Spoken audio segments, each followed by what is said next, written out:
first Soviet invasion of Afghanistan. Pakistan was a frontline state allied to the US, and then again the war on terror, which was after 9/11. So I look forward to my conversation with you. Mr. President, Pakistan has been your ally for 14 years in the Afghan war. So faced terrorism, faced economic disaster and all that, and still we were taken to the court with all the accusations that Pakistan is not a responsible state.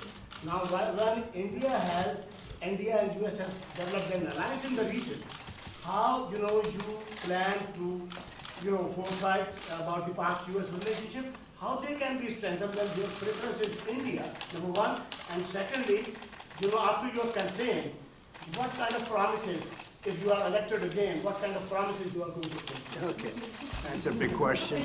I could go on for hours, that answer.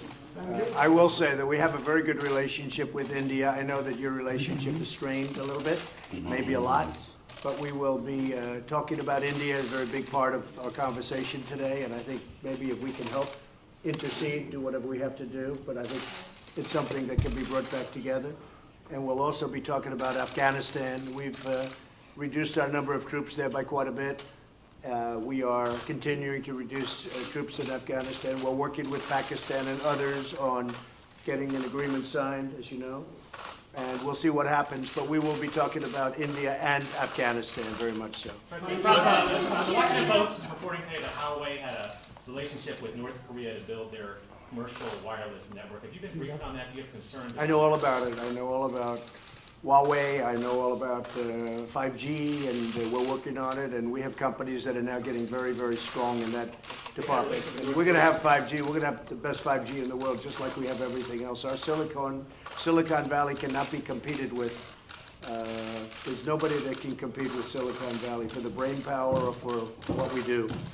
And nobody was focused on 5G, but now they are. And we have great companies going into 5G, even if they don't want it to. A lot of them were very happy doing what they were doing, but now they're going, at my request, they're going into 5G. So we don't need anything from anybody. There's no concern about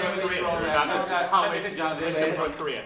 What? The Post is reporting about Huawei's relationship with North Korea. Well, we'll have to find out. Our relationship with North Korea has been very good.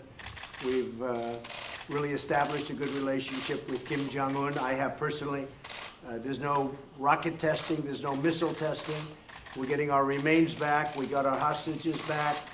And we have a very, very good relationship, the two of us, and that's very important. There's been no nuclear testing.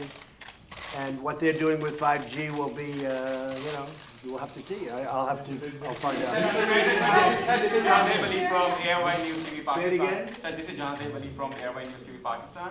Lindsey Graham, when he met Imran Khan, he says, you both are kind of same personalities. You are the president who fulfilled all your promises you made in your campaign. And the same like Imran Khan, he is also fulfilling all his promises. So how do you see this meeting, like same kind of person, straight to the point?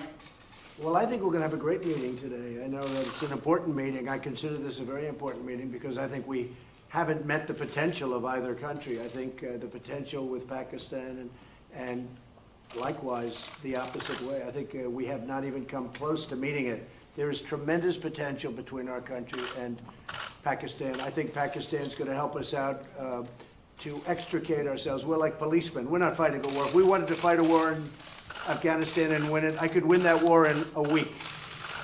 I just don't want to kill 10 million people. Does that make sense to you? I don't want to kill 10 million people. I have plans on Afghanistan that if I wanted to win that war, Afghanistan would be wiped off the face of the earth. It would be gone. It would be over literally in 10 days.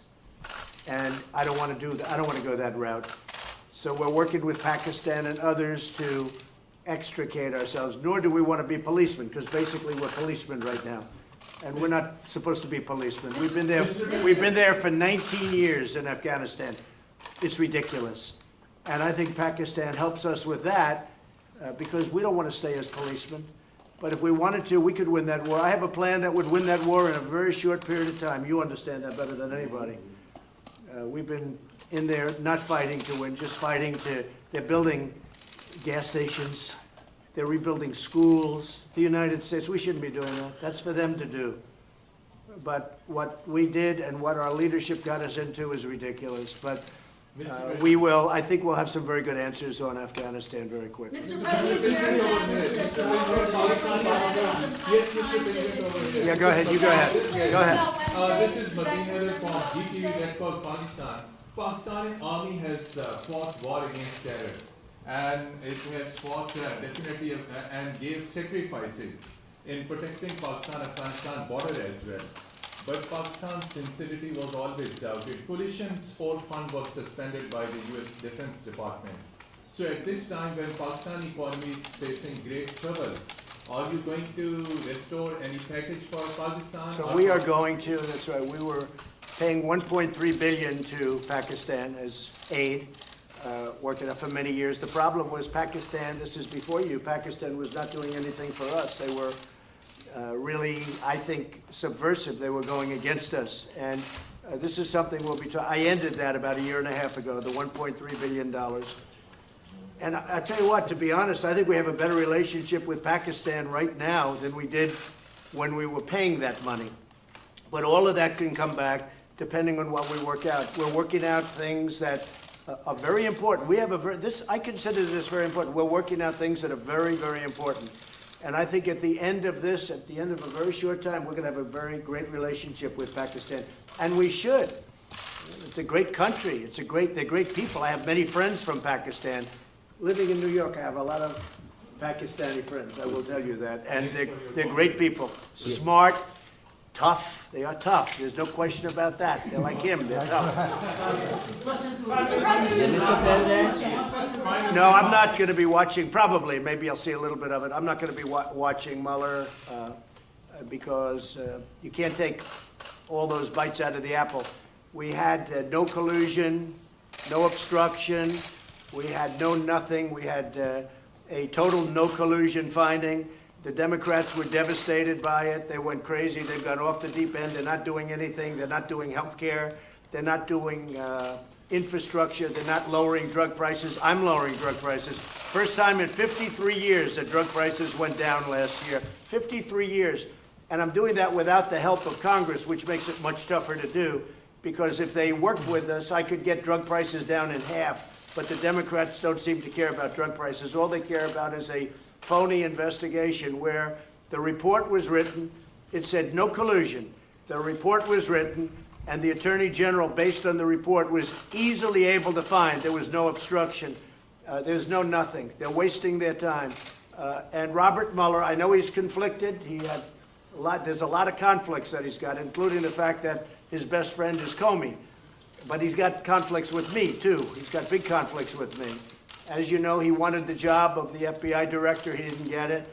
And we had a business relationship where I said no. And I would say that he wasn't happy. Then all of a sudden he gets this position. But you know what? He still ruled, and I respect him for it. He still ruled no collusion, no obstruction. And this thing should have ended a long time ago. This has been going on for 2.5 years. And we're never going to allow this to happen to another president again, because most of them wouldn't be able to take it. On top of everything else, we have the strongest economy. We were just discussing this with the Prime Minister. We have the strongest economy that the United States has ever had. We have the highest stock market yesterday, literally, the highest stock market we've ever had on Friday, Thursday. We've broken the record, I think, 109 times for highest stock market. But on, I believe, Thursday of last week, we hit the all-time highest in the history of our country. Our country is doing phenomenally well. Unemployment is the lowest in 51 years, soon to be the lowest in history, if it keeps going this way in a short period of time. Black, Hispanic, Asian unemployment, the lowest in history. Women, the lowest in 72 years. Nobody has ever done what we've done. Nobody's done in 2.5 years what we've done. The biggest tax cuts in history, the biggest regulation cuts in history, so many things for health care. We got rid of the individual mandate, which was the worst part of Obamacare. And what it's going to end up, if we end up winning the House back, we keep the presidency, we should keep the Senate, we should keep the presidency, I would think easy, when you have the strongest economy in the history of our country, and somebody's going to run against that particular president, even though in this case it's me. In theory, I have a big advantage. I don't know. I'm going to have to ask you. But in theory, I have a big advantage. So a lot of great things are happening.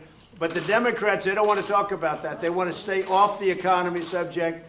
And what they're doing is just hearing after hearing after hearing. It's nonsense, okay? They tried an impeachment vote, and they got slaughtered last week. They got absolutely slaughtered. It was the most ridiculous. I didn't even know they were going to do it. And I'll tell you, just in finishing, I have a lot of respect for the Democrats because most of them voted against impeachment last week. And I have a lot of respect for those Democrats that did that because they're doing the right thing for the country. No collusion, no obstruction, okay? President, sir, on debt talk, can you tell us if there's a deal soon? Yeah, we're talking about it. Secretary Mnuchin is talking about it. We're having very good talks with the Speaker of the House, with Nancy Pelosi. We're having very good talks with Chuck Schumer, and of course with Mitch McConnell and Kevin. We are, Kevin McCarthy, we are, I think, doing very well on debt. If you look at debt limit, however you want to define that, but we're doing very well on that. And I think we're doing pretty well on a budget. Very important that we take care of our military. Our military was depleted, and in the last 2.5 years, we've undepleted it, okay, to put it mildly. We have made it stronger than ever before. We need another big year. So we had $700 billion. We had then $716 billion. And this year, we're going to be asking for a number slightly larger than that. We're putting our military back into a shape that it's never been in before. The best missiles in the world, the best equipment in the world, the best military equipment of all. We're building submarines, the finest. Nobody can even think about competing with what we're building. We're building, as you know, new submarines. We have a new aircraft carrier coming online. It's the largest ship in the world. It's so large that maybe I could even land a plane on top of it, okay? But it's a big one. President Gerald Ford. It's a phenomenal ship. So what we're doing is incredible things for our country. You know, just about, and I might say this about the military equipment. It's all made in the USA. Everything, 100%. It's all made in the USA, and you know, it's one of the reasons our job numbers probably are so good, lowest unemployment. Yeah. Mr. President, will you be visiting Pakistan as you described Pakistan as a great country? So he will be definitely extending you invitation. So would you be visiting Pakistan? Well, I can't say that yet because so far he has not extended me an invitation. And after today's meeting, maybe he won't, but I have a feeling he might. Yes, I'd love to go to Pakistan. Mr. President, Yes, Behzad Salimi here from Pakistani news channel Ab Tak. Is there any exact date or time frame of U.S. troops withdrawal is under consideration at your administration? Are you talking about from Afghanistan? Yes. Yeah, we have already withdrawn quite a few, and we're doing it very slowly, very safely, and we're working with Pakistan and with, as you know, we're negotiating with the Taliban, and we are doing, I think, very well in that regard. Again, it's something that we could do. We could go one of two ways. We could do a number the likes of which they've never seen before and win it very quickly. I don't want to do that. I don't want to do that because you're talking about millions of people, and I don't want to do that. And we're working with Pakistan on getting a solution. And I think it's being worked very well. Would you say Will there so? still be troops there? Can you respond to this in question? Afghanistan? Well, I don't know. We're moving a lot of them out. And Do you want them to be gone we've that done way? what we were supposed to do. We've been there for 19 years, and we've acted as policemen, not soldiers. And again, if we wanted to be soldiers, it would be over in 10 days, 1 week to 10 days if we wanted to. But I have not chosen that. Why would we kill millions of people? It wouldn't be fair.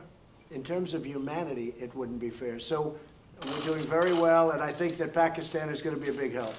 Yes, Prime Minister Khan. Prime Minister Khan, so how would you like to comment on? Say it. What role do you see for India in Afghanistan? And Mr. Prime Minister, same question to you. What does India has a role to bring peace in Afghanistan? You see, this is the closest we've been to a peace deal in Afghanistan.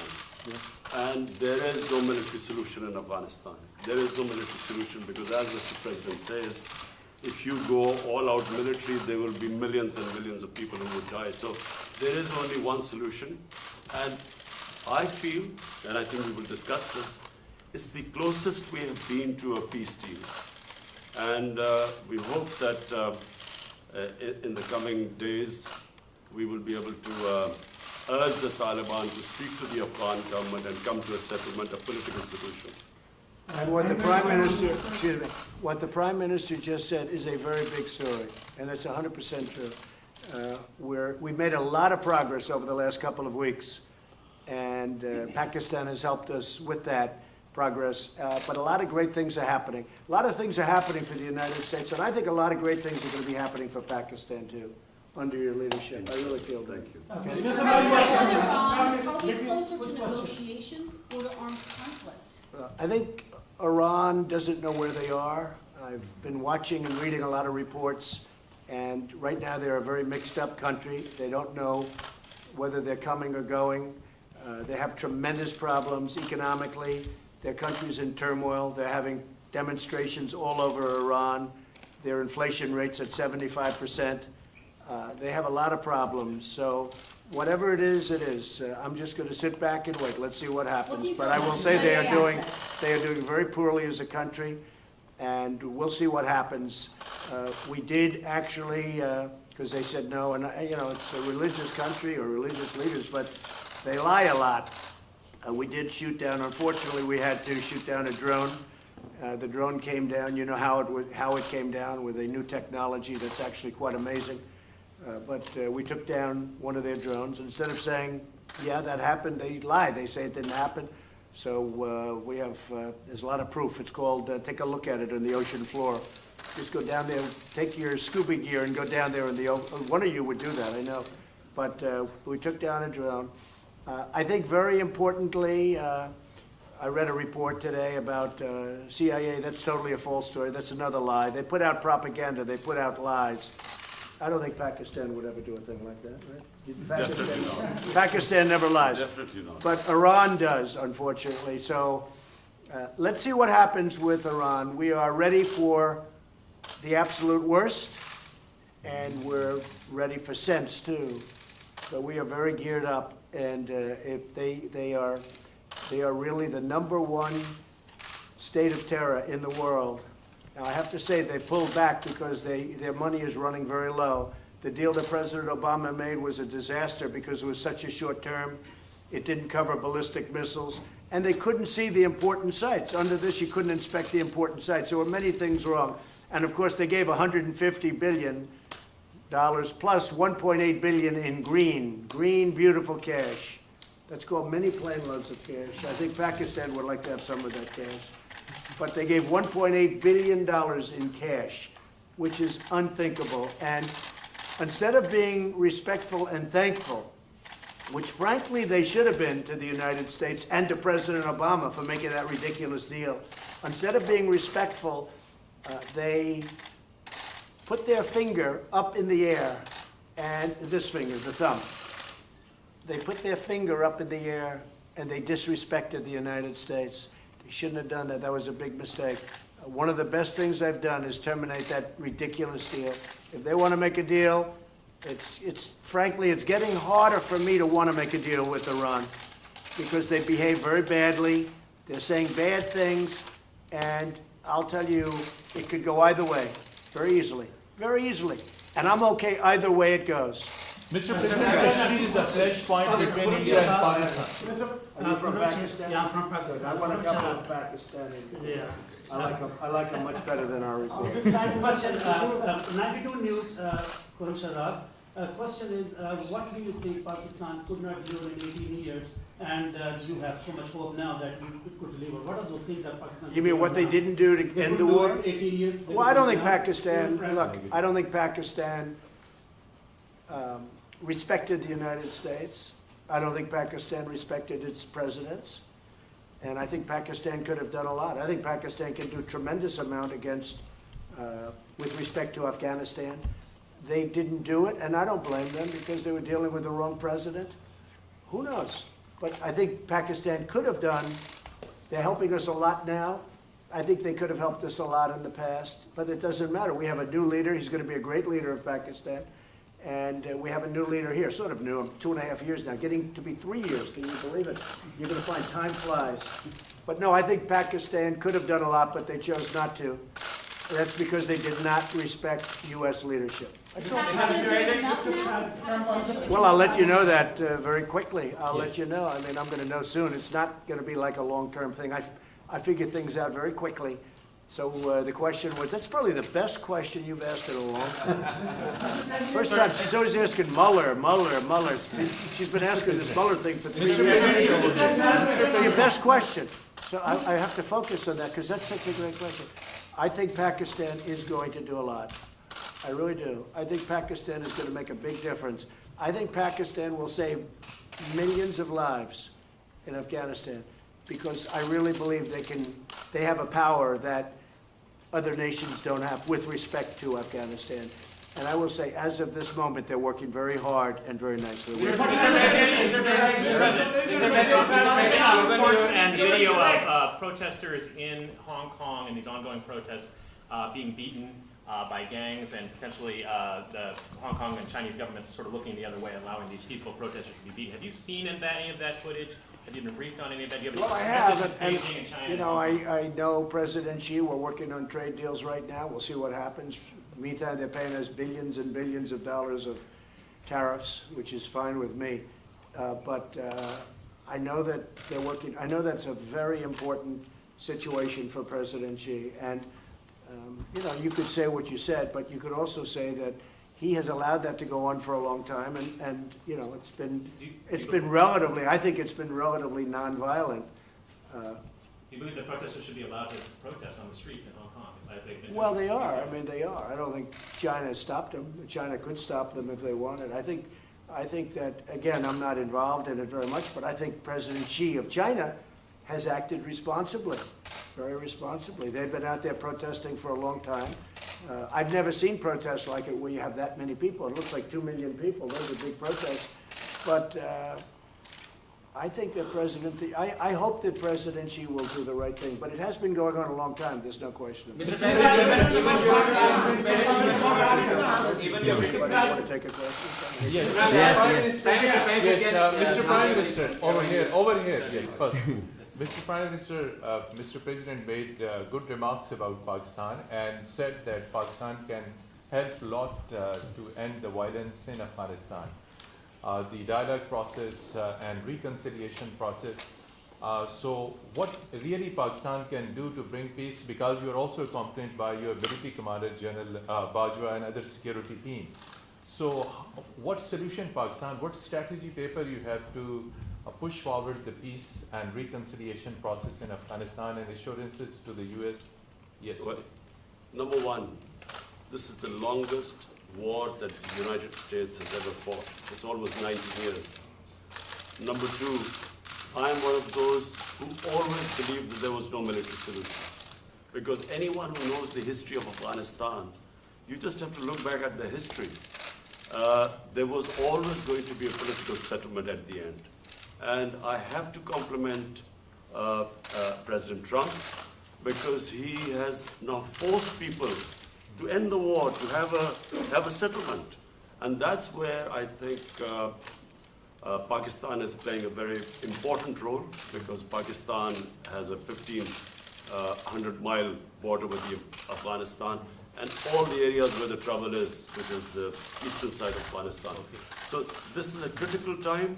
I'm looking forward to my talks with President Trump. We have our military leadership here, because this is obviously a security situation. And what we want is understanding between the two countries. I can assure President Trump that whatever we will be saying will be we will be straight with them. There will never be any question of any doubt on Pakistan's intent, because apart from Afghanistan, the country that wants peace in Afghanistan more than any other country is Pakistan, because we get directly affected by it. And Pakistan needs stability. We have had 15 years of fighting this war on terror, over 70,000 Pakistani casualties, over $150 billion lost to the economy. So we desperately want peace. And I'm happy that President Trump has pushed this forward. So we hope, I'm looking forward to this. The region, and apart from Afghanistan, there is another security threat in South Asia, and that is Kashmir dispute unresolved even by the United Nations and even by the US, who voted in support of that resolution in the US. Now, are you going to make any kind of submission and intervention of President Trump? And the same question to Mr. President Trump. Is he going to play any role in that? Okay, he's got it. I've got a question. I will be asking President Trump. It's the most powerful country in the world, the United States. It can play the most important role in bringing peace in the subcontinent. You know, there are over a billion and a quarter people in the subcontinent. They are held hostage to the issue of Kashmir, and I feel that only the most powerful state, headed by President Trump, can bring the two countries together. From my point, I can tell you, we have tried our best. We've made all overtures to India to start dialogue, resolve our differences through dialogue. But unfortunately, we haven't made headways as yet. But I'm hoping that President Trump would push this process. So I was with Prime Minister Modi 2 weeks ago, and we talked about this subject. And he actually said, "Would you like to be a mediator or arbitrator?" I said, "Where?" He said, "Kashmir," because this has been going on for many, many years. I was surprised at how long it's been going on long. And 70 years. I think they'd like to see it resolved, and I think you'd like to see it resolved. And if I can help, I would love to be a mediator. It shouldn't be, I mean, it's impossible to believe two incredible countries that are very, very smart, with very smart leadership, can't solve a problem like that. But if you would want me to mediate or arbitrate, I would be willing to do that. Yes, Mr. President, I can tell you that right now, you will have the prayers of over 1 billion people if you can mediate and resolve this issue. It should be resolved. So, but he asked me the same thing, so I think there's something. So maybe we'll speak to him, or I'll speak to him, and we'll see if we can do something. Mr. President, Because I've heard so much about Kashmir. Yes. Such a beautiful name. It's supposed to be such a beautiful part of the world, but It's indeed right a now there's beautiful just bombs all over the place. They say everywhere you go you have bombs, and it's a terrible situation. Been going on for many years. If I can do anything to help that, let me know. Let me give you one thing on Afghanistan as an example. So a lot of you don't know this, but we dropped the largest non-nuclear bomb ever built in history. We dropped it in Afghanistan. We were getting ready to make many of those bombs. This left a hole that was, it took out a lot of the tunnels and everything else, but it left a hole in the earth that looked like the moon. It looked like a crater from the moon, still there. Nobody's ever seen anything like it. People heard it 15 miles away. They said, "What was that?" It shook the earth. Non-nuclear, the largest ever made by far. And they were going to make many of them. And I said, "No, we don't have to. I don't want to drop that. I don't want to do that." So many easy solutions. That's actually the easy solution. And they'd come in and they'd say, "Let's have peace, but you don't have to do that." I think we're going to be very successful without having to go that route. And I have tremendous confidence in the Prime Minister. All right, one or two more. Go ahead. Mr. Prime Minister. Go ahead, please. I'm going to raise the issue of competition of reading with PM Imran Khan. And here, question to you regarding the freedom of the press in Pakistan. There are a lot of curves on the freedom of the press, on the media, on the journalists. Can you comment on that? Go ahead. Pakistan press, to call Pakistan press as if there are curbs on it. Pakistan has one of the freest presses in the world. All you have to do is, since I've been the Prime Minister in the last 10 months, I mean, the criticism I have received from my own press, unprecedented. So to say that there are curbs on Pakistan press is a joke. Mr. When you say unprecedented, you can't, wait a minute, wait. There's no way you're treated worse than I am.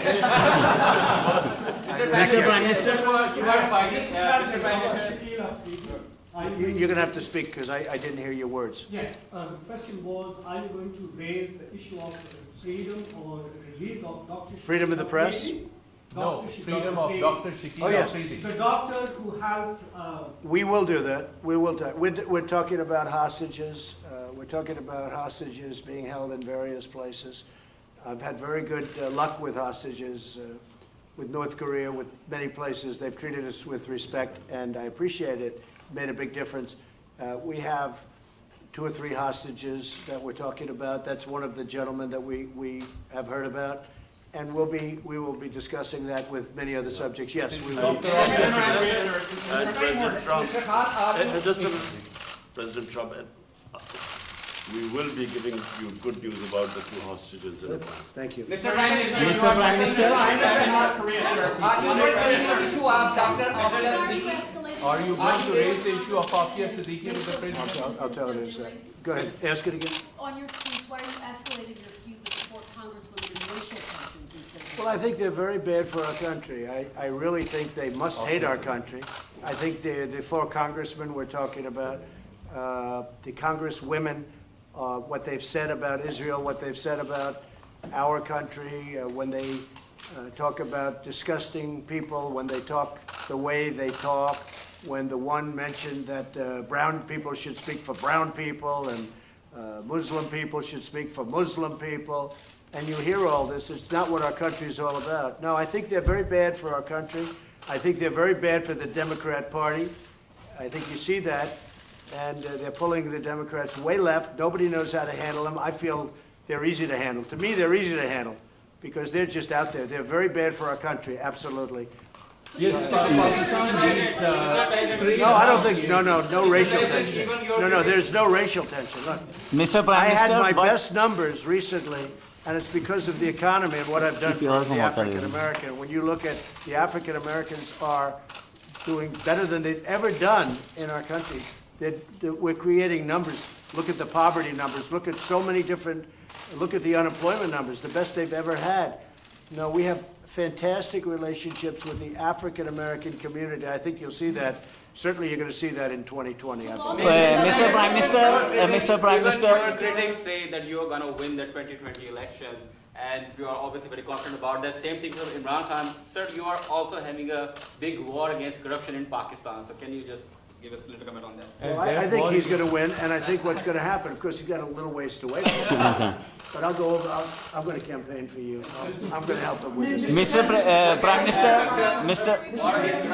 Ali Imran representing Associated Press of Pakistan. Prime Minister Imran Khan has said that Pakistan is looking for trade and economic relationships and investment in Pakistan. Are you willing to do that? Yes. Because many experts say that economic prosperity is the best antidote to extremism and militancy. I agree, and I think that's very true, and it's actually a very good question. The answer is yes. I see great trade with Pakistan, and I'm not talking about a little bit more. I'm talking about we could go 10 and even 20 times what we're doing right now. You know, Pakistan's a big country. It's actually a very big country, and they have tremendous product. They make great product. They make tremendous. I bought from Pakistan over the years when I was in the private sector. They make incredible product. They're brilliant people.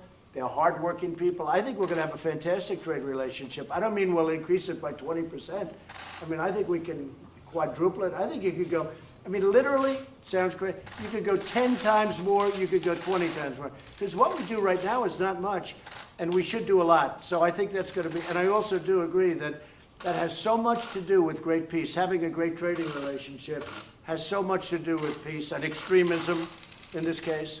I think it can have, so I expect that we will, within a very short period of time, start having very significant trade with Pakistan. Sure, are there any working level talks with North Korea scheduled at this point since you met with Kim Jong-un? No, we just have a very good relationship, and probably they would like to meet, and we'll see what happens. There was a little correspondence recently, very positive correspondence with North Korea. Again, there's no nuclear testing, there's no missile testing, there's no nothing. I think we will, at a certain point, when they're ready, we'll be meeting. Yes. Go ahead. One question, please. From Pakistan. Did you raise the voice for Dr. Afia Siddiqui? Well, things discussed, so, that would be for afterwards.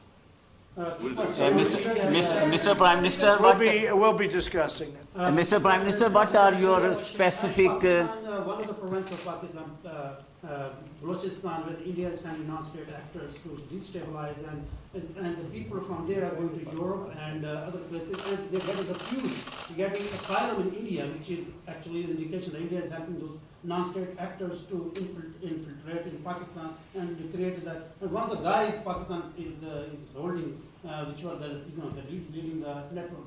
So do you think that the U.S. will be playing a role in stopping India to, I think I can very well. I have a very good relationship with Prime Minister Modi, and I think we're going to have a phenomenal relationship with the Prime Minister of Pakistan. I do think that it's a two-way street. You say India's coming in and destabilizing Pakistan, but India's saying that Pakistan's coming in and destabilizing. So there's a lot of room right there where we can meet. I think we can meet. You had a question on Puerto Rico? Step down right now. One question. Did he step down? Oh. Look, he's a terrible governor. I think you have an even worse mayor of San Juan. She's horrible. I think she's horrible. I watched her.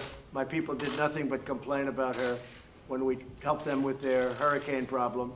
The mayor of San Juan, Puerto Rico, is a horror show. She's incompetent, grossly incompetent. At the same time, the governor's not good. So the United States Congress, you won't believe this. Please close your ears, because this would be, gave Puerto Rico $92 billion last year for hurricane relief. Now, they haven't got the money, all of it, but they've got a lot of it, but they're scheduled to get. The Congress of the United States handed them $92 billion. And that $92 billion is in the hands of incompetent people and very corrupt people. But the governor has done a terrible job, and the mayor of San Juan she's horrible. I think she's just terrible. She's so bad for her people. And I think the government of the United States, they have to be careful. I'm the best thing that ever happened to Puerto Rico, because we did a great job in Puerto Rico. They don't like to give me the credit for it, but we did a great job. I have many Puerto Rican friends. I have a real understanding of Puerto Rico. I've had jobs in Puerto Rico. I think the most successful, I owned the Miss Universe contest, the pageants, and we had them in Puerto Rico twice, and I'll tell you, we had tremendous successes. In fact, they said literally 100%, this never happens, almost, I think it was close to 100, but 100% of the island itself was watching. They liked those pageants. Now, I've had a great relationship with Puerto Rico. I'm the best thing that ever happened to Puerto Rico. But Congress has given them $92 billion. Pakistan would like some of that, right? 92, not 1.3, because Pakistan was getting 1.3. $92 billion, and the money is squandered and wasted and stolen.